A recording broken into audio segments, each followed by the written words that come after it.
गरीब की किस्मत। ये कहानी है गरीब से मछुआरे करण की। वो अपनी पत्नी वैशाली के साथ एक छोटे से झोपड़े में रहता था। वो इतने गरीब थे कि अगर करण मछली पकड़कर लाता तो उनके घर में चूल्हा जलता, और जिस दिन करण मछली नहीं पकड़ता उस दिन उनके घर में चूल्हा ही नहीं जलता। ऐसे ही एक दिन करण मछली पकड़ने के लिए जाता है। उसे देख उसके गांव का एक आदमी भूरा उससे बोलता है, अरे भैया, तुम यहाँ पर काहे आए हो? क्यों? मैं क्यों ना आऊं भला? आखिर मैं भी तो मछुआरा हूं, मेरा घर भी तो इससे ही चलता है। अरे हाँ भैया, वो तो हमको पता है, लेकिन तुम्हारी तो मछली का जाल ही फटा हुआ है।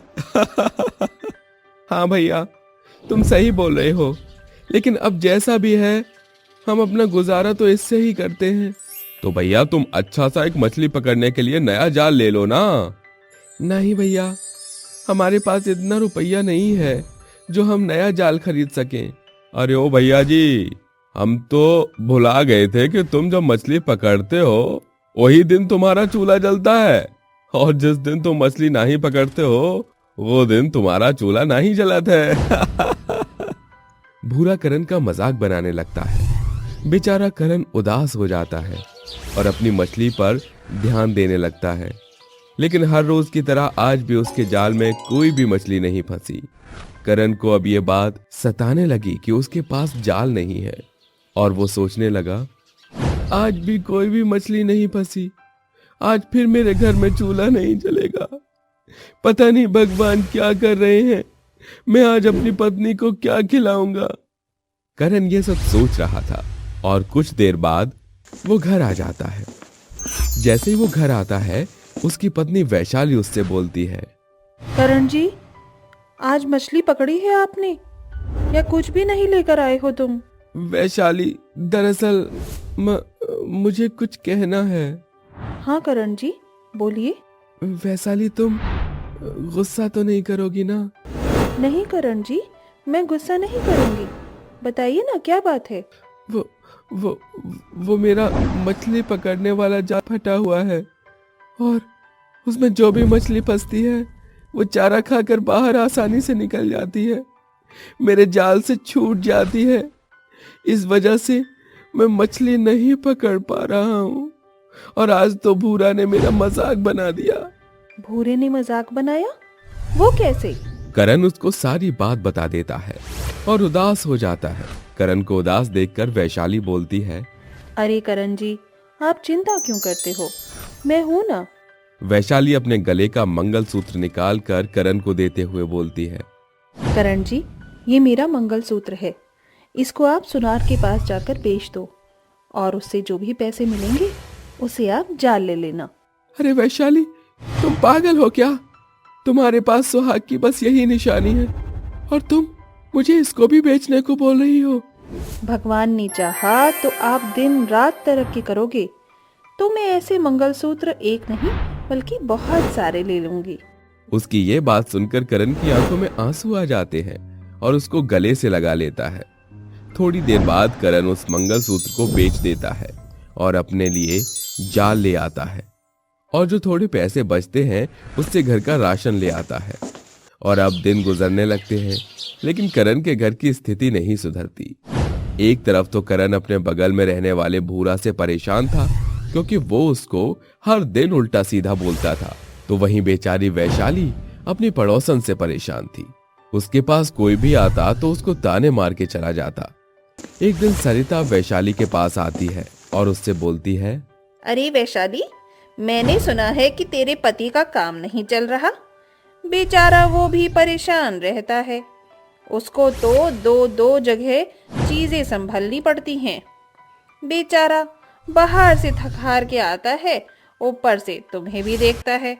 हाँ बहन, बोल तो तुम सही रही हो। बहन, मैं तो हमेशा सही ही बोलती हूँ, उसकी तो घर आकर चिंता और बढ़ जाती होगी तुम्हारी शक्ल देखकर। बहन, तुम ऐसा क्यों बोल रही हो? बहन, मैं तो इसलिए बोल रही हूँ क्योंकि तू एक बांझ है, उसको तो तूने एक भी बच्चा नहीं दिया। सरिता वैशाली को ताने मार के चली जाती है, और ये सुनकर बेचारी वैशाली के ऊपर मानो पहाड़ टूट गया था और वो अपनी झोपड़ी के अंदर जाकर फूट फूट कर रोने लगती है और रोने की आवाज से उसका मुंह सूज चुका था। शाम को जब करण आता है तब उसका मुंह सूजा हुआ देखकर उसको बोलता है, अरे वैशाली, क्या हो गया है तुम्हें? तुम इतना क्यों रो रही हो? करण जी, मैं आपको बच्चा नहीं दे सकती हूँ।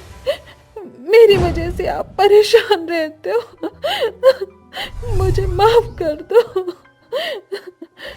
वैशाली को रोता हुआ देख करण समझ जाता है कि उसको फिर से किसी ने ताने मारे हैं और वो उसके आंसू पोंछता है और अपने गले से लगा लेता है।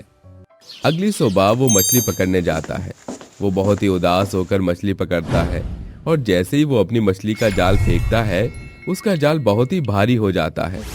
ये देख करण तुरंत अपने आसपास के लोगों को चिल्लाकर बुलाता है, अरे भाइयों, मेरे जाल में बहुत ही बड़ी मछली फंसी है। कृपया करके तो मेरी मदद करो मेरी इस मछली को बाहर निकालने में। उसकी ये बात सुनकर वहां के सभी आदमी उसकी मदद करने लगते हैं और थोड़ी देर बाद वो मछली का जाल बाहर निकालता है और उस जाल में मछली को देखकर सब हैरान हो जाते हैं क्योंकि उसमें केवल एक ही मछली थी और वो बहुत ही विशाल मछली थी। उस मछली को देखकर करण बहुत ही खुश हो जाता है और सभी उसकी खुशी में शामिल हो जाते हैं। करण खुशी खुशी उस मछली को अपने घर पर लेकर आता है और अपनी पत्नी से कहता है, वैशाली देखो, आज मैं कितनी बड़ी मछली तुम्हारे लिए लाया हूँ। वैशाली उस मछली को देखकर बहुत ही खुश हो जाती है और करण से बोलती है, अरे करण जी, ये इतनी बड़ी मछली कैसे आई जाल में? वैशाली, मैं कहता था ना, भगवान जी हमारी मदद जरूर करेंगे। देखो, आज हमारी मदद कर दी भगवान जी ने। मैं अभी इस मछली को काटती हूँ और मछली चावल बनाती हूँ। हाँ वैशाली, मुझे तो वैसे भी बहुत भूख लग रही है। वैशाली उस मछली को काटने लगती है और जैसे वो मछली काटती है वो उस मछली को देखकर हैरान हो जाती है और खूब तेज चिल्लाती है। क्या हुआ? तुम ऐसे क्यों चिल्ला रही हो? करण जी, देखो, इस मछली में से तो एक बच्ची निकली है और साथ में इतने सारे पैसे भी हैं। उसकी ये बात सुनकर करण वहां आता है और देखता है एक लड़की और उसके अगल बगल में 2000 के नोटों की गड्डियां रखी हुई हैं। ये देखकर उनकी आंखों में आंसू आ जाते हैं और करण अपनी पत्नी को बोलता है, देखा वैशाली, मैं कहता था ना कि भगवान हमारी मदद करेंगे और देखो भगवान ने हमारी मदद कैसे करी है। हाँ करण जी, आप सही बोल रहे हो। भगवान ने हम गरीबों के ऊपर रहम कर दिखाया है। मेरी कोई औलाद नहीं थी, औलाद के रूप में इस बच्ची को दे दिया है और हमारे पास घर चलाने के लिए पैसे नहीं थे तो भगवान ने हमें इतने पैसे दे दिए हैं। अब करण और वैशाली उस लड़की को पालने लगते हैं और उन पैसों से अपना एक मछली का बिजनेस शुरू कर देते हैं और उनका वो बिजनेस बहुत ही चलता है। देखते ही देखते वो बहुत अमीर हो जाते हैं और खुशी से अपनी बच्ची के साथ रहने लगते हैं।